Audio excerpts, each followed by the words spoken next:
At least 4 people, including KNO, KNA, Deputy Commander-in-Chief, and a woman, were killed in suspected factional clash among Kuki armed groups at Mongjang village in Churachandpur district this afternoon, according to local sources.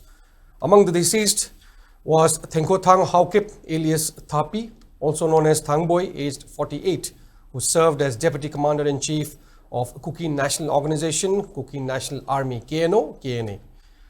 The group is currently under a suspension of operations Sioux agreement with the central government. Thapi was also the son-in-law of KNO President P.S. Haukip.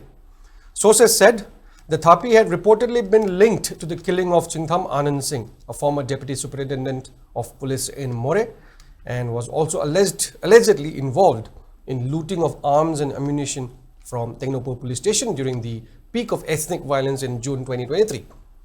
The other deceased has been identified as Seikogen, aged 34, of Taiseng, Lengho Hao, aged 35, of Chingkongpang, and Phalhing, aged 72, of Koite, all from Churachandpur district. Police sources suggest that they were shot from a point-blank range. More than 12 empty bullet shells were also recovered from the spot.